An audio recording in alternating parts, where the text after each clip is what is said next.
अबरक व्यवसाय को पुनर्जीवित करने और बेरोजगार मजदूरों को रोजगार देने की मांग को लेकर जिले में अभी कुछ दिन पहले ही हजारों मायका स्क्रैप मजदूरों का आंदोलन खत्म हुआ था कि दूसरी तरफ झुमरी तिलैया शहर के जैन मंदिर गली निवासी दीपा खाटूवाला ने उपायुक्त कोडरमा को एक पत्र लिखकर झुमरी तिलैया शहर के प्रवेश द्वार सुभाष चौक पर लगे बोर्ड को अबरक नगरी में आपका स्वागत है उसे यह कहते हुए उखाड़कर हटा देने की मांग की है कि यदि जिला प्रशासन की नज़र में अबरक व्यवसाय गैर कानूनी है तो बोर्ड पर अंकित अबरक नगरी कानूनी कैसे हो सकता है। अबरक व्यवसाय बंद होने की व्यवस्था से व्यथित दीपा खाटूवाला ने पत्र में आगे लिखा है कि अबरक व्यवसाय पिछले 2 वर्षों से भारी संकट में आ गया है, जबकि कोडरमा में पिछले 100 वर्षों से अभी अधिक समय से यह व्यापार होता चला आ रहा है।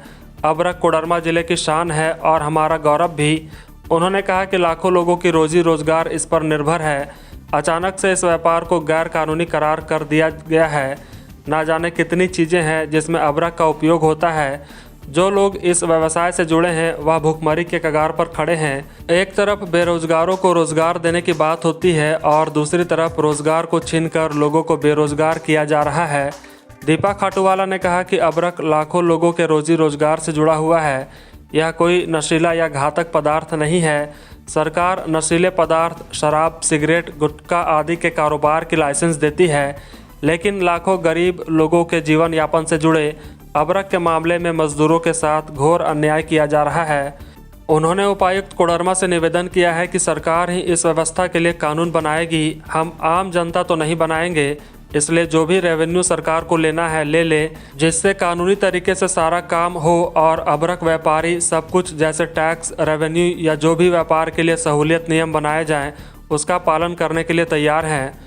पत्र में दीपा खाटूवाला ने कहा है कि यदि ऐसा नहीं होता है तो झुमरी तिलैया शहर के प्रवेश द्वार सुभाष चौक पर लगे अबरक नगरी में आपका स्वागत है वाली बोर्ड को तब तक के लिए उखाड़ कर हटा दिया जाए, क्योंकि जो चीज़ सरकार की नज़रों में गैर कानूनी है वह शहर के प्रवेश द्वार पर बोर्ड के रूप में कैसे लग सकती है। उन्होंने अबरक के बाद झुमरी तिलैया के मशहूर कलाकंद को लेकर शहर के प्रवेश द्वार पर बोर्ड लगाने की मांग की है।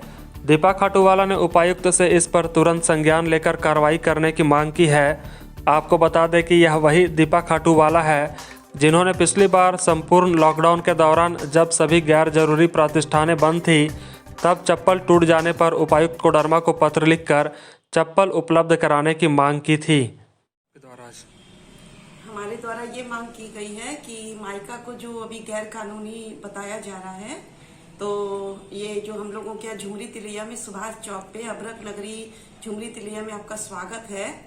तो जब हमारा मायका का बिजनेस अवैध है, गैर कानूनी है, तो फिर प्रशासन से मैंने यही गुहार लगाई है कि इस बोर्ड को उखाड़ दीजिए जब तक कि ये कानूनी रूप से मायका का बिजनेस ना माना जाए।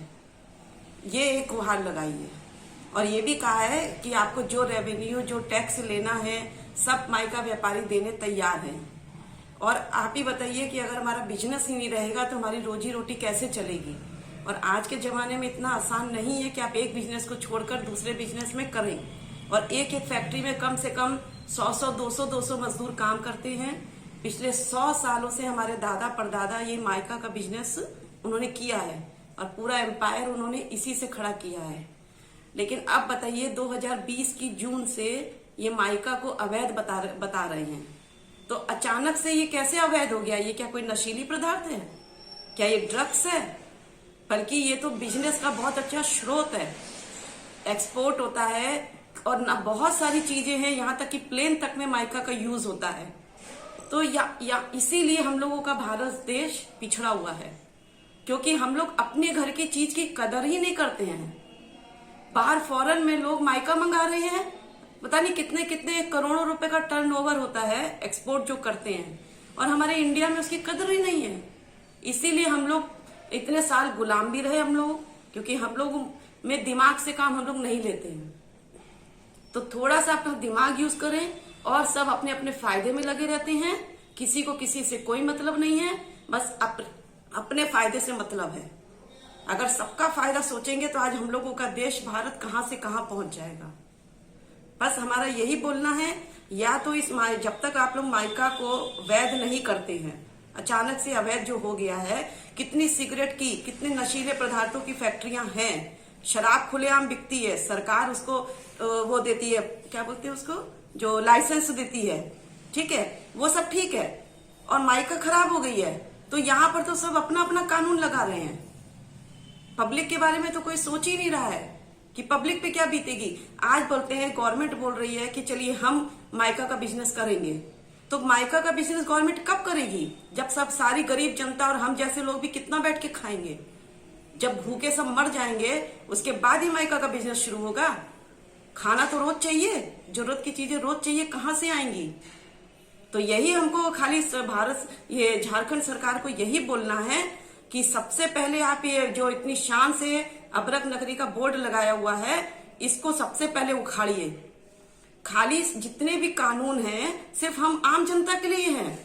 एक दिन पेपर में आया था कि जो पोल्यूशन कार्ड जो हम लोग रिन्यू करवाते हैं, कितनी सरकारी गाड़ियां हैं जिनका पोल्यूशन कार्ड रिन्यू नहीं है और वो मजे से चलती हैं, क्योंकि उनको तो कोई पूछने वाला नहीं है। और अभी हमारा अगर लाइसेंस वो फेल हो जाएगा पोल्यूशन वाला, तो तुरंत हम पे चालान भर देंगे। तो पहले अपने आप को तो सुधारिए। ये सारा कानून सिर्फ अपने फायदे के लिए बनाया जाता है, आम जनता को पीसने के लिए। कोरोना हो गया तो कोरोना को लेके ना जाने कितने फायदे प्रशासन अपना कमाने के लिए अपना बना लेता है।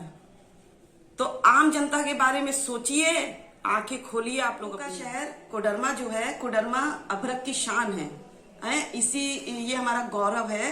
तो एक काम करिए, ये यहाँ पर कलाकंद भी बहुत फेमस है, तो प्रशासन एक काम ये भी कर सकती है, अभ्रक नगरी की जगह कलाकंद नगरी में आपका स्वागत भी लिख सकती है, क्योंकि कलाकंद अवैध नहीं है, वो वैध रूप से बिक रहा है, लोग खा रहे हैं, उसमें कोई अवैधता नहीं है। हमारा ये मोटिव है कि सरकार को भी उसको बतलाना है कि आप भी कहाँ कहाँ जिम्मेदार हैं सब चीजों के लिए। बस मेरा यही मोटिव है। मुझे बोल्ड से कोई दिक्कत नहीं है।